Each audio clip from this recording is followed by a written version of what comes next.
ஏய் கூண்டில் இருக்கிற ஜாது, உன் வண்டியை எடுத்து இங்கிருந்து போயிடு, இல்லைன்னா உன்னை உள்ளே அடைத்து விடுவேன். மறுபடியும் இங்கே வரக்கூடாது.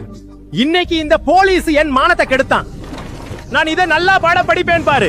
ஐஏஎஸ் ஆகி பழி தீர்த்துக் கொள்வேன். எனக்கு யூபிஎஸ்சி புத்தகங்கள் கூட, என்கிட்ட பணம் இல்லை. போய் வா ஜாது கூண்டுக்காரா, இல்லைன்னா தள்ளி ஏறிவேன். நான் ஒரு ஏழை கூண்டில் இருக்கிற ஜாது. யூபிஎஸ்சி யூக்காக பணத்தை எங்கிருந்து எடுப்பேன்? என் ஹல்கு அண்ணன் நண்பருக்கு கால் செய்கிறேன்.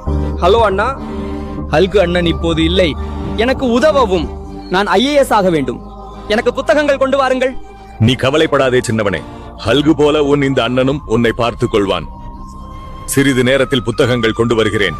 இதோ உன் யுபிஎச்சி புத்தகங்கள். அதிக உழைப்போடு படி.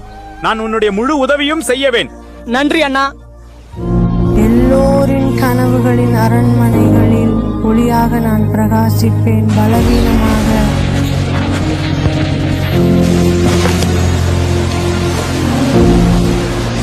அண்ணா, எனக்கு பயமாக இருக்கிறது. நான் ஐஏஎஸ் ஆக முடியும் இல்லையா? நீ கவலைப்படாதே, நீ நல்லா உழைத்து தேர்வு எழுது.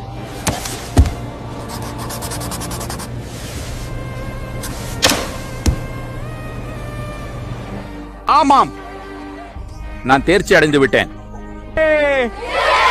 ஜாது மகனே, இதை சொல்லுவதில் நமக்கு மகிழ்ச்சி அடைகின்றோம். ஆமாம், நீ ஐஏஎஸ் ஆனாய். வாழ்த்துக்கள்.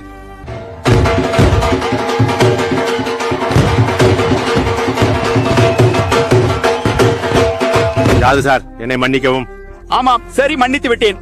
ஆனால் இனி எவ்விதமான ஏழைகளுடனும் இப்படியாக செய்யாதீர்கள், இல்லைன்னா சஸ்பெண்ட் ஆகுவீர்கள். நண்பர்களே,